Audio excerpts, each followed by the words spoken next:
أحفرم ويتا سماياتو ويتا مدر بحرو أبي شميم كيوم نطم زفكرو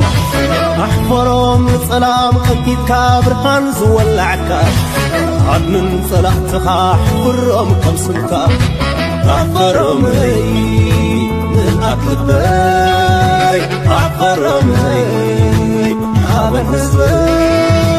أحفرم بسحم كماميرم أطوار تخمرو نسيلو ومنيرو فطرتم زسعرو أحفرم موني تخالي لأختم يحزنو ملكت سعرتهم وجو يكدنو محلى نيكت سانتا زحابيو سلكي المفترات سيطان زساسيو عمس مغنتهم لريتنا ماتو سلام تغتاتلتي سول ميديا زلزلكم وسلامكم يبزع عندك اسكنتس ايرتراونت فورمنت اينرس عنداوركم كلاتكم تغتاتلتي سول ميديا بلايك جمرو كمون توم سبسكرايب زغوركم سبسكرايب تجبروا للومي خمسي عبرست تريو زلكم كلها تا انصار ايرترا تعتيقا خسرح دصحات ايثيوبياويت هو عبود كلبخا فنيخا داماتكا خلبي ابن مدرباي دو يبل መንግስቲ ኤርትራ ስለምንታዩ ንአወል ስዒድ ንአዲስ አበባ ተዘግዛጊ ሚሳኤል ኮምኻ ሮኬታት ገርና ክንድብድባይና እንዳበለስ መንግስቲ ኤርትራ ስለምንታይ ሱቅ ይዶርይዎ ኣብ ናይቲ ማለ መደበይ ሰሪሐ ነይረ በዚህ ጋጣሚ ክቡራት ተኸታተልቲ ሶል ሚዲያ ናይቶም ኢትዮጵያውያን ንሳቶም ብታንክ ክረውጹና ብጥቂት ክቆትሉና ብስልክ ሓንቁና ኣብድልያቶም ኩናት ክኸፍቱ كم دلياتهم كم ريتشوم نابال جيرم كدبدو إيرتراو جن بتانك ترقيت أيلو أي كسسة بنابال تدبدي بيلو تم حتم نعقد سلزد هاولهم نساتهم تيت كوستو خلو نيكولار نحرالي كاوين أوكينات زلكا هاتتكا أوكينات زلكا هاتتكا هو تانك سلستوكمو إيرترا روكيت كتكا ميبلان مالت أيكونن نساتهم درون سلستتقمو ኤርትራ ሚሳይል ከተቀም ይብላን ገለ ማለት አይቆነ ስለዚህ ኩብራ ተከታተል ሶል ሚዲያ እዚ ሚዲያ እዚ ከምዚ ኖርማል ማንም ሰብ ኤርትራው መጽ ሐሳባት ዝህበሉ ዳምበር ናይ መንግስት ኤርትራ ወለ ሓደ ርክብ ዝብሃል ይብሉ ናብዚ ማንም ዩቲዩበር ክፈል ዘለዎ ናአወል ስዒድ ግን ኮሙ ምባሉ ጥራሐስ ንሳቶም እትዝብሉ ወይ ፈልጥዎን እስከ ኩብራ ተከታተልት ንስማዓይ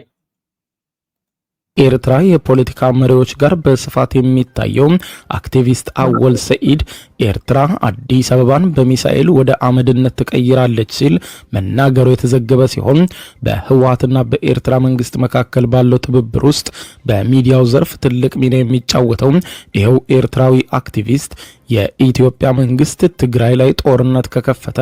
ኤርትራም ምላሹን አዲስ አበባ ላይ በሚሳኤልና በድሮን ታደርገዋለች ሲል በኢትዮጵያ ላይ የዛተ ሲሆን በዚህም የአክቲቪስቱን መግለጫ ኤርትራ ከኢትዮጵያውያን ጋር የምታደርገውን የትብብር ጥረት ላይ ጫና እንደሚፈጥር የተገነዘቡ የኤርትራ አክቲቪስቶች መገናኛ ብዙሃንም ለኤርትራ መንግስት ባስተላለፉት መልእክት በኤርትራ ህዝብና በኤርትራ መከላከያ ስም ይህንን እንዲናገር ለግለሰቡ ማንስ ስልጣን ሰጠው ኤርትራ መንግስትም የአወል ሰዒድን ንግግር የሚያስከትለውን አደጋ ለምን ሳይቆጣጠር ቀረ የሚሉ ጥያቄዎችን በሰፊው በማንሳት ላይ መሆናቸው ሲዘገብ የጦርነት ዝግጅቱና ትንኮሳው ግን አሁንም ከኤርትራ በኩል እንደቀጠለ የሚያሳይ ሆኖ ቀጥሏል። ወንታይ ዝባል ነው እዚ ኤርትራ የፖለቲካ መሪዎች ጋር በስፋት የሚታየው وابناء ኤርትራ ፖለቲካ ሚዲያት ዝበዝ ሸፈነ ዝረክብ ካውሽተ ሀገር ኤርትራ ዝኩኖ በሓደ አወል ስዒድ ዝበሃል አክቲቪስት አወል ሰዒድ ኤርትራ አዲስ አበባን በሚሳኤል ወደ አመድነት ተቀይራለች ሲል መናገሩ ኤርትራ ለአዲስ አበባ በሚሳኤል ሐመድ ክትገብራ መሆና ተዛሪቡ ዘገበ ሲሆን በህወሓትና በኤርትራ መንግስት መካከል ባለው ትብብር ውስጥ በሚዲያው ዘርፍ ትልቅ ሚና የሚጫወተው ይሄው ኤርትራዊ ومنغو حوحاتن امنغو ኤርትራ ርክባለው እና ተባለ ዝረብ ዘረባታት ሆናሉ ሱኻ ብዙሕ ሸፈነ ረኺብ ይርከብ ንስኻትኩም ካ መስአድ ግን ሐመዶ አብ ብላቴዲ ወላ 4 ኪሎ ዲ ወላ 6 ኪሎ ዲ ከምድልያትኩም ክትንድንሱን አብ መንግስት ኤርትራ ህንቅየሪና እንዳበልኩም ካ ክልል ዓፋር ተዛረቡ ምዃንኩምን በዝጋጣማ ተፈልጦ ይግባ አክቲቪስት የኢትዮጵያ መንግስት ትግራይ ላይ ጦርነት ከከፈተ ኤርትራም ምላሹን አዲስ አበባ ላይ በሚሳኤልና በድሮን ታደርገዋለች ሲል እና በትግራይ ገጻ እንድሕርዳ ተወሲላ ስርዓት ብዕልግና መንግስቲ ኤርትራ ከዓ ብሚሳኤላትን ድሮናትን ገይሩ ንአዲስ አበባ ሓመዳ ንላዕሊ ክገብራ እዩ ኢትዮጵያ ላይ የዛተ ሲሆን በዚህም የአክቲቪስቱን መግለጫ ኤርትራ ከኢትዮጵያውያን ጋር የምታደርገውን የትብብር ጥረት ላይ ጫና እንደሚፈጥር የተገነዘቡ የኤርትራ አክቲቪስቶች መገናኛ ብዙሃንም ለኤርትራ መንግስት ባስተላለፉት መልእክት በኤርትራ ህዝብና በኤርትራ መከላከያ ስም ይህንን እንዲናገር እዚ ኣብ ውሽጢ ሃገር ኮይኑ ብሸማ ሓደ ካብ ኣባላት ሓይልታት ምክልኻል ኤርትራ ኣወል ስዒድ ዝኾነ መንግስቲ ኤርትራ ከምዚ ክዛረብ እናረኣዮ በኢትዮጵያውያን ይኹኑ በኻልኦት ዜጋታት ውን ዓብ ተጽዕኖ ፈጢሩሎ እዚ ከዓ መንግስቲ ኤርትራ ዓገብ ክብሎ ይግባእ ነይሩ ነዚ ነገራት ዙን መልሲ ክህበሉ ይግባእ ነይሩ ንወ ኣብ ናይቲ ማለ መደብ ዝዘርግሐዋ ፕሊስ ገለገለ ናይቶም ኢትዮጵያውያን ሪፖርት ዝገብሩ ናቶም ይእኸለና ንሳቶም ድልያቶም ክብሉ ንሕና ከዓ ኣፍና ክዕፆ ይኮነን እወ እንድሕር ዳ ሃልዩ ኮይኑ ውን ዋላ ኒኩለር ተለውን ፀገም ዘሎ ይኮነ ንሕና ኩናት ጀሚርና ንፈልጥ ኣብ ታሪክናን ወይ ከዓ ኣብ ህይወትናን ኤርትራውያን የለን ስለዚ ንሕና ድልያትና ክንዛረብ ነስመራ ቃዛ ክንገብራ ኢና ዝበለኩ ኣብይ ኣሕመድ 300 ድሮን ናብ ሳዋ ሰዲድካ ነቶም 300,000 ዘሎ ኤርትራውያን ክንቆትሎም ዝበለኮ በዓል ስርዓት ብልጽግና ኮይ ወደብ ኤርትራ ናይ ኢትዮጵያ እንድሕር ዳ ሂብኩምና ጽቡቕ ተደሂብኩምና ከዓ ክንጥሕረኩም ኢና ክንበልዓኩም ኢና ክንሰትየኩም ኢና ዝብል ዘሎ መንዲ ስርዓት ብልጽግና ይኮነ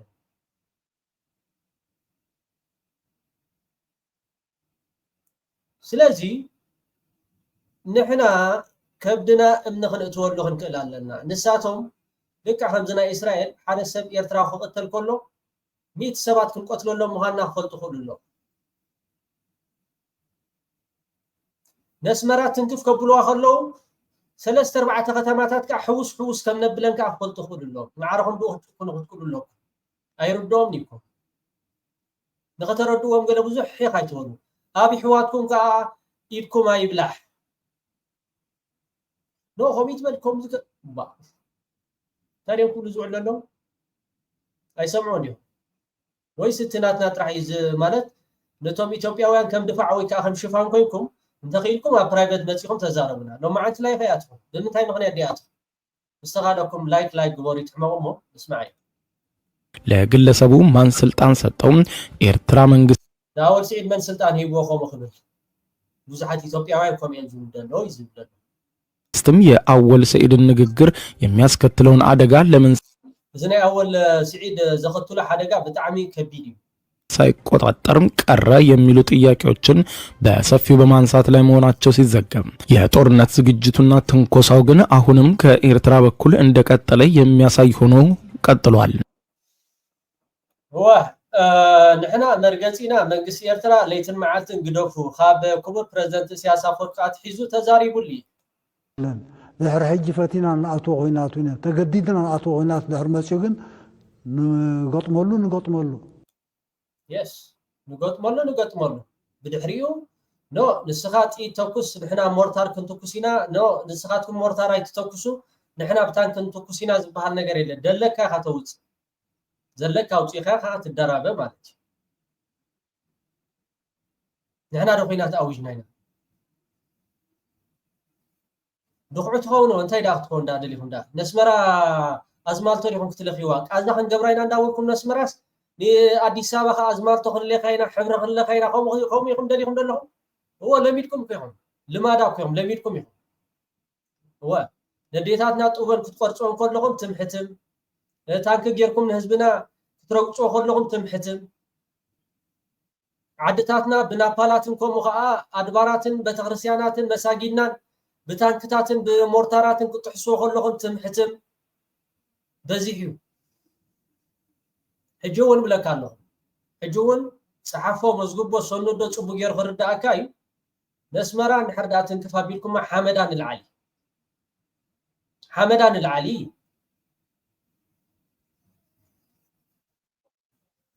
ነስመራ ተተንኪፍኩማ 3-4 ከተማታት ድቑዑ ኾነ سنعافن حرداتهم كيف كون كاخو مالتي عصفيتاي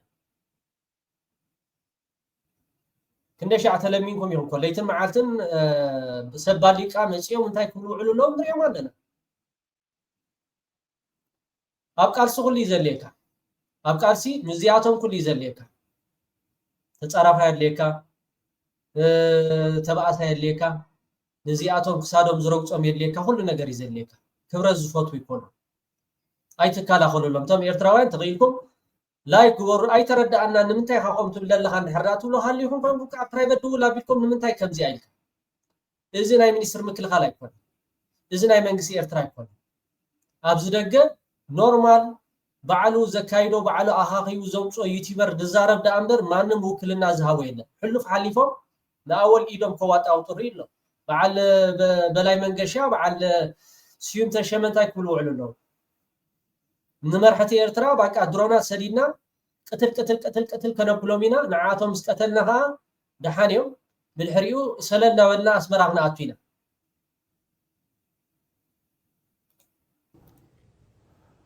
إيه هجي زرب دولو زرواتات مستقدمو التتقصر استي ناي إرترا خمسة تحسب الله خمسة بلالات بلكا أشلناتي تاريخ دين ببدا يفلت كوميلو خزارة بغيلي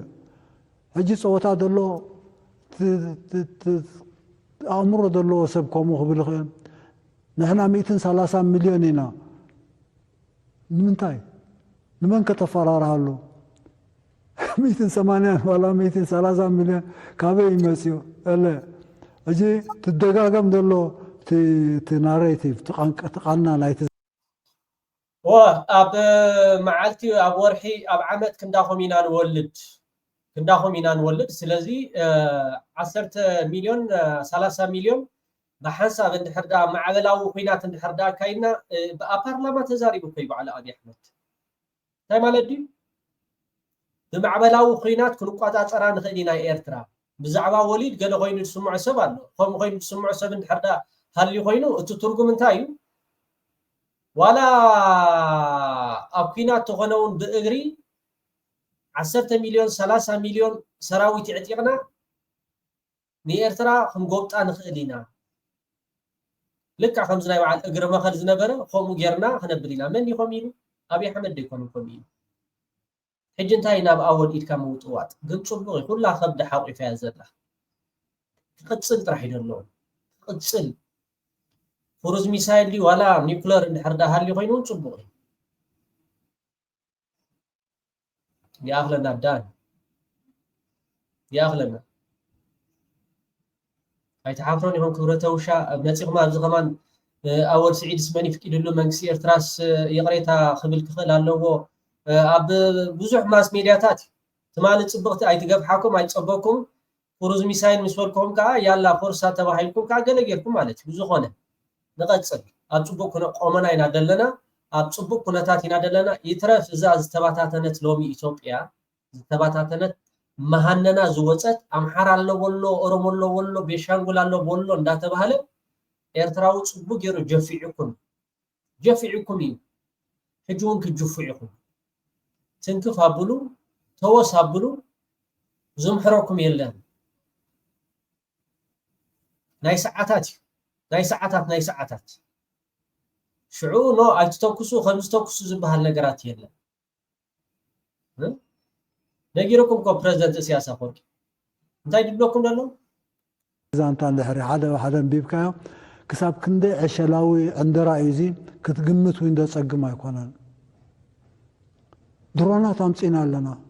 درونات امصا خيتكا انقر تبل نزي تعنو نزي تقتل اموداتا كل نجر كتودو تغيلا كابز دخف وتندرونات إثيوبيا خاب إرترا ست خنسنسا ويكا فيوري كعدلا ديك مصح سباي كونكم ده سباي كون توم إثيوبيا سباي كونكم اتتبلو وساب تغبار مالتي نحنا كومو اين فوتونينا ባህሪያትና ይኮነን መልሐስኩም በባልዕቱም አይኮነት ስለዚህ እዚ ጉዳይ እዚ ቆጽሎ አወል ስዒድ ካልእተለውን አምጪኻ እቲ መሸንጎጋ ጽቡቅ ጌርካውን ተራኣኻየሙ ጽቡቅ እቲ መሸንጎጋ ሸንጎጎሎም ጥራሕ كلها يا خبد حقيفة زلا رباكتو كروز ميسايل هو رباكتو ات كومنت رتري وقتي واتساب ناتيكم اب فيسبوك رباكتو اجي كون رباكتو نبي احمد تزاربو نبي احمد اليو هنا مس حزب ኢትዮጵያ يكونن باسنا حزب ኢትዮጵያ ግን እጃሙ ከገበር ከላሉ حنت للاويت هاجر موها نحنا اخند خحسا اخند دبس بحجي خا باخاتكم كنبع نحنا اخند دبس يزقبالنا نحنا خنكحاس يزقبالنا التخحساس يترفنا يقريتا بديلناكم ينا بمبال لبنا خطرا سارس وي يزقبالي سخاتكم ግን ነቲ ቁስልና መሊስኩም ጫው ነስኒስኩም ሉ እንታይ ዳኸን ገብ ሁላትና ዕሉማቲና ዞም አብደገደለና ነቲ ሓይታት ምክልኻል ኤርትራ ጥራሕ አይትራው ኩልና ዕሉማቲና ካብዚያ በአየር ጌርካ ኣብ ባይታ ወሪድካውን ህይወትካ መኽፋል ከም ዘሎ ክትፈልጡ ክትክእሉ ሁላትና ዕሉማቲና ስለዚ ጽቡቅ ጌርኩም ሰምዑ ይኹም አረ ተባክተው አይኮንም كلات كها جتشبهم كلات كإرتراوها بفاقوت ديو ولا بكروز ميسايل ديو ببرد ديو ولا بدل ديو بكل نجارات بزموتها هم غير كان حرنا إثيوبيا وين كم زين حرنا إلهمها نعها يكونوا كفات أو خوات أو الكذبة مسرعات بعلق النايل أدب جبر إرتراويان تقطع مالها إرتراويان كمريت إثيوبيا ناتنا زبلك على يوتصون ناتنا زبلك على يوتصون አብዝስ ከሰምዑ ያም ወነ የኤርትራ መንግስት አሁን ጠላት የሆነው ምን ሆኖ ነው እስቲ ለምንድነው ጠላት የሆነው እስከ ትናንትና ጊዜ ድረስ ራሳቸው ሲሉ እንደነበረው የጨለማ ዘመን ወዳጃችን ጥላ እንኳን በሚከዳበት ዘመን ላይ አብሮን የነበረ ነው የኤርትራ መንግስት ሲባል የነበረው አሁን ምን ሆነ ነው ቴንክ ዩ ይሊቃል ጌትነት ስለምንታይ መንግስት ኤርትራ ህዝብ ኤርትራ ከም ሓደ ጸላእ ጌርካ ድረአ ደሎ ሎምስ تمالي خاب صلمات نابرهان زديبونا خاب صلمات نابرهان زساغاغورونا اندابلكا زرب زنبرس لمن تايني ارتراويان كمز غيركا هو انجرا علم بلا كابتوم لنغالانغا ناتنا اي زحول كموها كابتوم ኢትዮጵያውያን كم بعل نسخه مالتي ነው የሆነ ነገር ካለ ስጋት ውስጥ የጣላቸው የራሱ ያብይ ባህሪ ነው አብይ ቀይ ባህርን አመጣለው زغونه ነገርቲ ጠንቂ መንግስት ኢትዮጵያ ወይ ከስርዓት ብልጽግና ኤርትራውያን አይኮኑን ኤርትራውያን ወል ሓደ ካብ ኢትዮጵያ ነደልየ ነገር ወይ ከኢትዮጵያ ክንሃረሚና ወይ ከኤርትራ ክንወርር ኢና ዝብል ደሎ በንጻሮት ስርዓት ብልጽግና ኤርትራውያን ግን ኣብ ከምዚታት አትዮም ወል ሓደ ክዛረቡ ወይ ከዜናቶም ዝደልዩ ነገራ ዘዋጣውጦ የለን ይሄን አደርጋለሁ ብሎ በይፋ በመግለጫ እየሰጠ ያንደን ሶቨርን ካንትሪ ሉዓላዊነት በሚጋፋ መልኩ ያደረገው ግንኙነት ነው ያም ደግሞ ስቴትስ ሁሉ ጊዜ ለሰርቫይቫላቸው ይጨነቃሉ ያ ነገር እንዳይመጣባቸው ራሳቸውን ጎረቤቶቻቸውን ማስተባብረው ራሳቸውን ማስተባብረው ወይ ኤርትራውያን ካ ንኸነግሩ ማለት ነው ሰርቫይቭ ንሳቶም ናይ መንባርን ዘይ መንባርን እቲ መጽዮም ዘሎ ሓደጋ መንባርን ዘይ መንባርን ማለት መንነትካ ዝሐክፍ ከምኡ ከዓ ሃገርካ ንዝወርር ናይ ህላዌ ሕቶ ይመጽዮም ስለዚህ ንኤርትራውያን ኢድካ ተዋጣውጦሎ ምክንያት ወል ሓደ የለኒ እትመለክቲ ናይ ጌትነት ይሊቃል ማለት እዩ ነታ ናይ ኣወል ስዒድ መንግስቲ ኤርትራ ኣውሽተ ዓዲ ኣወል ስዒድ ስለምንታይ ከምዚ ይብል ንዝብል ሕቶ ናይ ሰርቫይቭ ዋንታይ ዲ ዝብል ዘሎ ስርዓት ብልጽግና አብሮ ራስን ለመጠበቅ የሚችሉትን ነገር ኤርትራውያን የራሳቸውን ዝግጅት ከማድረግ ባለፈ አሁን ኤርትራውያን ካብ ምድላው ሓሊፎም ነፍሶም ካብ መክልኻል ሓሊፎም ግድን ይኻዝ ከዓ እንዳተሃርሙ ወይ ከዓ እንዳተጨፍጨፉ ኢዶም አጣሚሮም ዝጥበይሉ ምክንያት የለን ስለዚ እኹል ምድላዋት ገሮም ነቲ ዝመጾም ነገራት ክጋፈጥዎ ከምኡ ከዓ ተሪር ግብረ መልስኹ ከዓ ናቶም ምርጫ እኛ ልንሰጣቸው የምንችል ካልሰጣችሁን ብለው እኛ ጋር ጦርነት የሚያውጁበት ምንም አይነት በዛ ደረጃ ያለ ግንኙነት የለንም ያለም ግንኙነት ካለ በቅራኔ ደረጃ የነበረው ከትግራይ ውስጥ የኢትዮጵያን መሬቶች ባልተገባ ሁኔታ የኤርትራ መንግስት ይዟል የሚል ክስ ነበረ ነገር ግን ያ ደግሞ እየለዘበና ያን ያህል አሳሳቢ አይደለም በአልጀርሱ ስምምነት እንፈተዋለን ብለው ከህወሓት ጋርና ከፌደራል መንግስት ጋር እስከተስማሙ ድረስ አሁን ባለው ሁኔታ የኤርትራ መንግስት ኢትዮጵያ በስጋትነት የምታይበት ምክንያታዊ የሆነና ሳይንሳዊ የሆነ ነገር የለም መሳይና ኢትዮጵያ የምትፈርስበትም ሆነ ስጋት ላይ የምንወድቅበት ነገር እኔ አንድ ነገሮች ያስፈልጋታል። አንደኛ ሰላም፣ ሁለተኛ ልማት፣ ሶስተኛ የባህር በር። 30 ዓመት ተኝተናል፣ አሁን ነቅተናል። ጥያቄያችንን እንቀጥላለን። ሰላምም ልማትም ባህር በርም እናሳካለን። ነዋ እንታይ ዝብለና ቶም ኢትዮጵያውያን ሰምዑ ንሕርዳ ኮይንኩም ነቶም ዕጉዳት ኣኽላባትኩም ሕጂ እውን ንዓኣቶም ሸረፍኩም ሓልዉ ምስ ኤርትራውያን ተነድርዎም ኣለኹም ንኤርትራውያን ተቆጥዕዎም ኣለኹም ንኤርትራውያን ኣብ ልዕሌና ፅባሕ ንግሆ ዝመፅእ ስርዓት ብልፅግና ዳ እምበር ኤርትራውያን ኣይኮኑን ተሓተት ብምባል ሰላማዊ ሰልፊ ክትወፁ ተቃውሞ ከተርእዩ ኣንጻር እቲ ስርዓት ብልፅግና ንዝመፃኩም ሓደጋ እቲ ስርዓት ብልፅግና ዳ ይተሓታቲ ዳ እምበር መንግስቲ ኤርትራ ህዝቢ ኤርትራ ኣይኮነን ተሓታቲ ንሕና እውን ደጊምና ደጋጊምና ንብል ዘለና ካብ ኣብቲ ማሕበራዊ ሚድያ ካብ ምክልኻል እውን ናብ መጥቃዕቲ ተሰጋጊርና ከም ዘለና ፈታውን ፀላእን ክፈልጦ ዘሎ ሓቂ እዘ ዘለካ ውፂኻ ምድርጋሚ ካብ ምክልኻል ልክዕ እቲ ጭውነት እቲ ትሕትና ቀይሕ መስመር ተሰጊሩ እዩ ምስ በሎ ክቡር አቶ የማነ ገብረ መስቀል ሚኒስትር ዜና ቀይሕ መስመር ተሰጊሩ እዩ ምስ ተባሃለ ብድሕሪኡ በዘለካ ውፂኻ ምባል ነናይ ባሕሪ ባሕሪ ኣለዋ ዲ ኢትዮጵያ ባሕሪ ኤርትራ ክንወስዶ ኢና ብላሉ እንታይ እዩ አዲስ አበባ ሓቆም እሺ ክንገብራ ኢና ኢሎም ኤርትራውያን ገለ ዋ ቃዛ ክንገብራ ኢና ዝበለ መንዲ ኣብ ፓርላማ ኣኪቡ ኣብይ ኣሕመድ ደይኮነ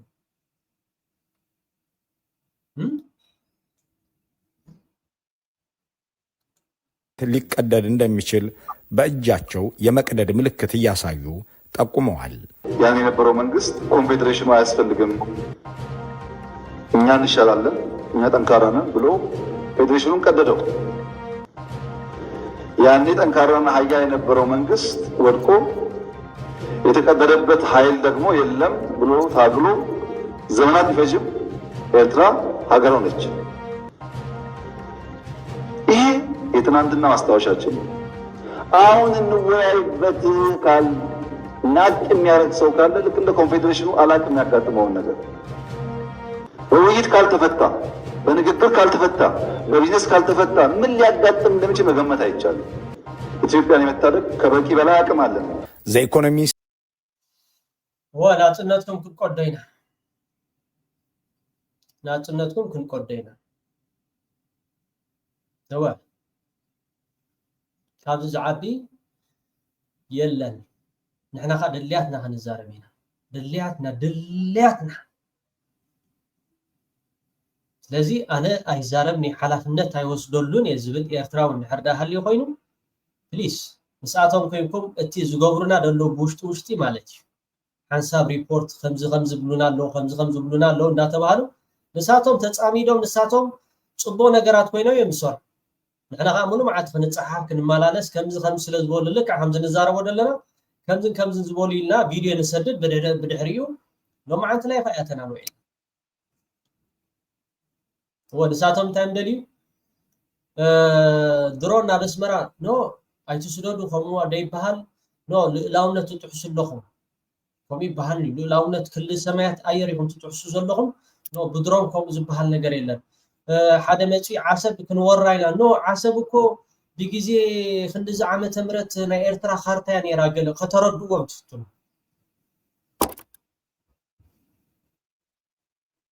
የለን ከምኡ አይትጸበይ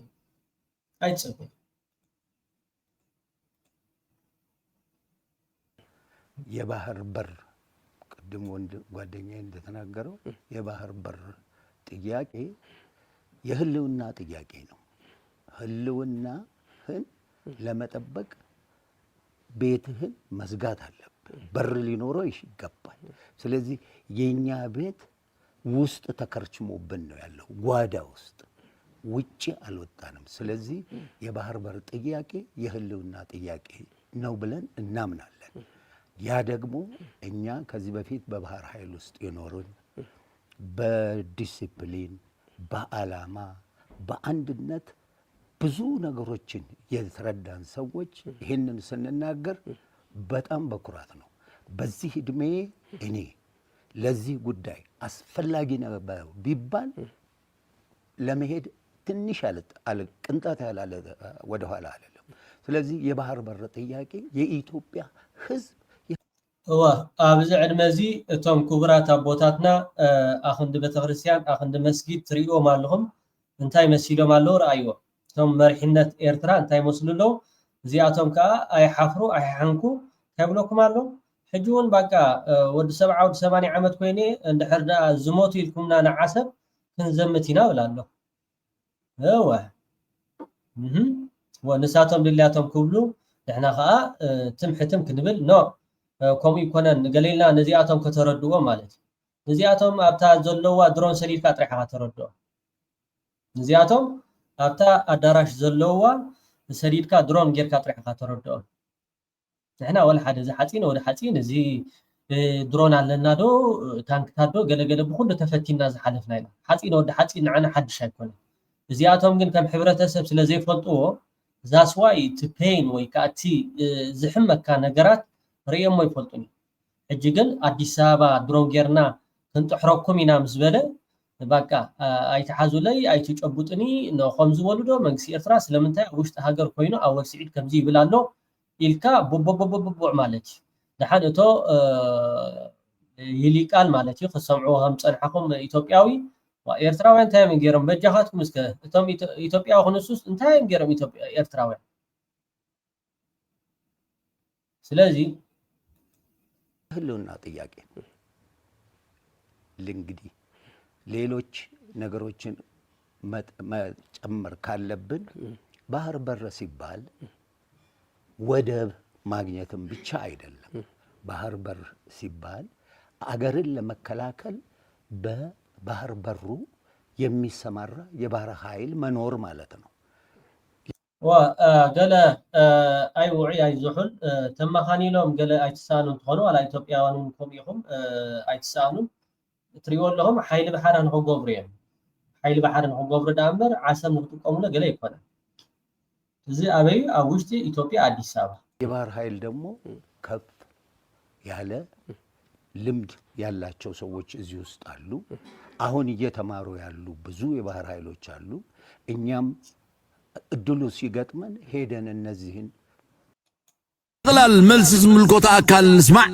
ترف إيرتران لؤلاء بحران تجراي إتاب حوحات تمرح زلا تجراي أنت تتنكيفا هلو كنتات إثيوبيا بغصبة قيري صلنا قمتاتنا نقمت حاده لك عب سالستي درونات شعبية بسمايات أديس آباخ عندنا من خلكلن كلته مريت ميكانايزد شعبية نفسيول كم زي كير انتاي وحسنت هالو سلسته اب ኢትዮጵያ ናይመን ድሮናት ናይመን ተምዘግዛግ ሚሳይላት 4 ኪሎ ድኹዕ ገብሮ እዝዶን ቆርዕሸል ይጉምቶዶ 4 ኣብ ሰማያት ድሮን ኢማራት ጥራይ ላይሰንስ ዘለዎን ዝመስሎ ድሮናት ራሻ ኣብ ሰማያት ኬቭ እንታይ ገረን እሞ ሰማይ አዲስ አበባ ድሮናት ሻዕቢያ ዝኽልክል ሴማፎሮ ኢማራት አሎ ዶ ኾኒ ቆልዓ በሻሻ ከሐልም ካብ ካለ ንሕና ኸስኪ ሕልሙ ንፍታሐሉ ዳላሚጹም ደቀደም ጹም ደቀጻሊ أبصرنا زنبر عود مالي وفزيقا أوراج أيبلي ميرو عليس حيمانات نفقريو نسلام بيت مسكن سنون صور مرقزي حدرا إذيك يرتنسي وفزيقا تماسا سالي حياة زي عدي بالي 4 كاب روسيا نيتون زبزح درونا بعالم يلن اب معلتي 140 بليون دولار وصاز غبرو خينات يزكاد زلو اب قازا شح كونتال بومبان معلت እንዳወደቀ بدرون بسماي زودا خينات سلازي لغن خينات اي تودن ازي حلم بروسبريتي مو ازي حلم زخم فتح تعسيبو من البات بقاهد زمولو قطيتنا مدر ايرترا انت تتوكيسا غنا كم زخون اي كلندو اسكي كغمتو نخولم حدا مدلاواتي ودي اللهو نعرقت بروباغاندا مرة ودي سوسان شدشن لعلوت وتادرا ومكوننات معدة المعرك كبلن كله سلايخا بمنصور انتاي قبري هلو إلكا أي حسابن ديو كلته انت واحدة زوما بتاريخ أفريقيا كسمع سترف كحساب زي من كياتات زقبرو عزز سراويتن ستان إيرترا مشرفة أحمد زوم مغشش إمارات مبالعتو مزوارن كرش مئكابن تراي سرحم أب كبابيو من تالو كواخو عزوبو زي كولو ناي بوليتيكا دنكتات حيزمتي من بارمون ذكر شعو بونا كبابيلوم فوسكو سيلوم كخودون كلو بانتارو أتواري كريكم بزبل عدمه لعلوت وتادراويان سب سلطان شعبيا نمنتاي كيدوم ازوم بسبل سحل دموم زجلو حما هندسات كوينات ازوم نبلقات برهان هاجر عينوم زنغرو ايدوم سنكلو اقروم زتتحزو انت واحد بأكالاتهم إشارة حرنت زغنة اسكجوتات زلوهم كوعنانات مكوننات هاجري ازوم اكوبات زيوم انت عرفو ديقام مسرحن ابياتت مرتم مهناتن جزيوم زحلفو هاجر كي تورر اخنافهم زرقيهم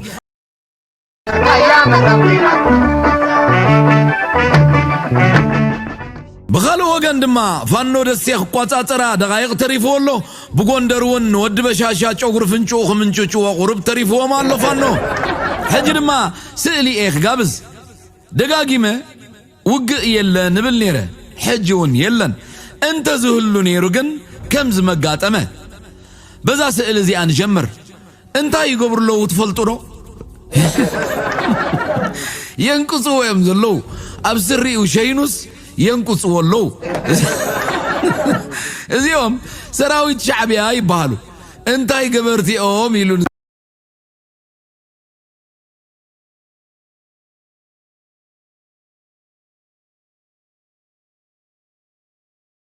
የፖለቲካ መሪዎች ጋር በስፋት የሚታየው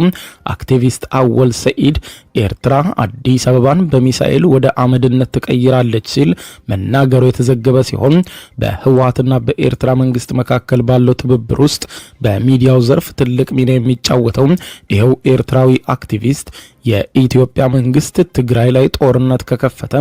ኤርትራም ምላሹን አዲስ አበባ ላይ በሚሳኤልና በድሮን ታደርገዋለች ሲል በኢትዮጵያ ላይ ባቃ አቤል ብርሃኑ አወል ዝበለካ ቀሊል ስለዚህ ንስርዓት ብልጽግና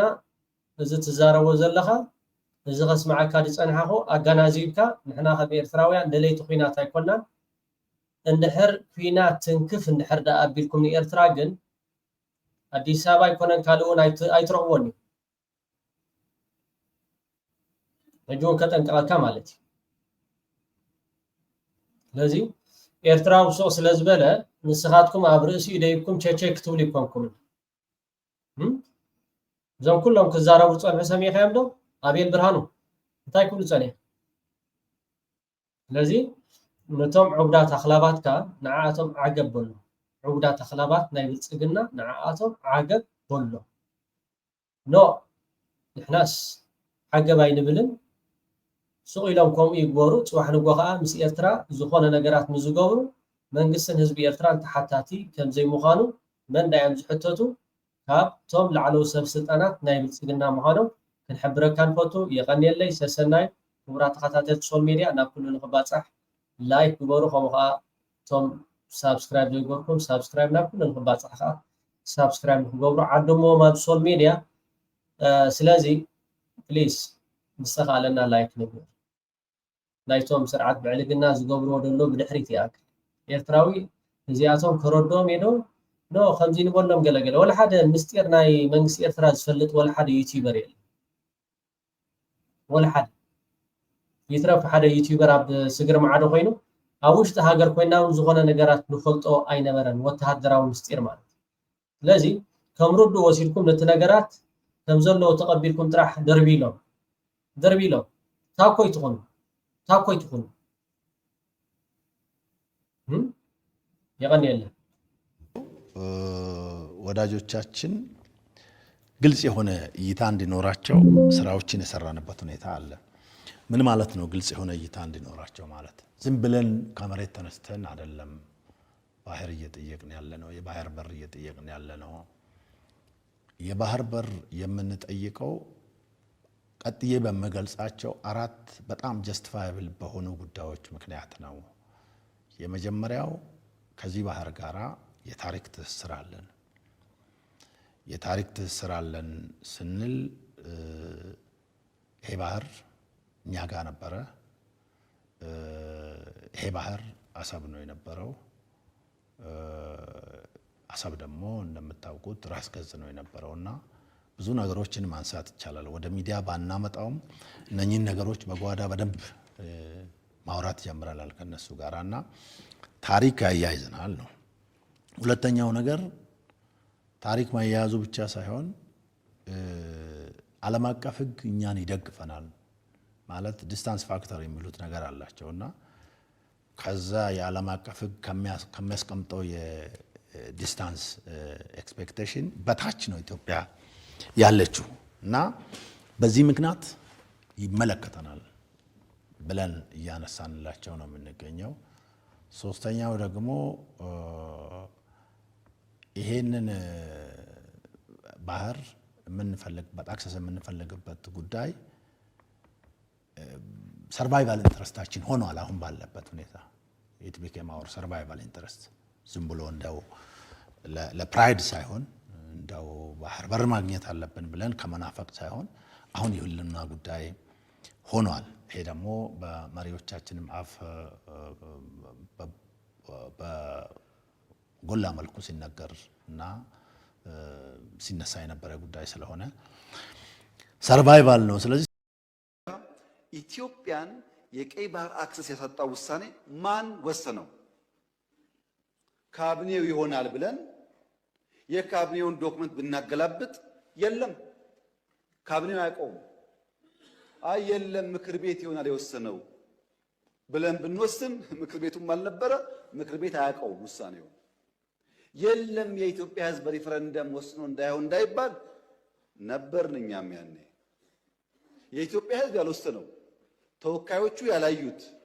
ቢያንስ ካስፈጻሚ ካቢኔ ያላየው ውሳኔ ማን ወሰነው? አንድ ገጽ ወረቀት ማግኘት አልቻልንም። እንዴት እንዳጣ ነው የሚያስረዳ ካለኝ ነገርን ማን ወሰነው? ኢትዮጵያ ወደ ባጣቸው አሁን ነው ወይ? አገር በመክዳት የምትከሱ ከሆነ ለምን ምኒልክን አትከሱም?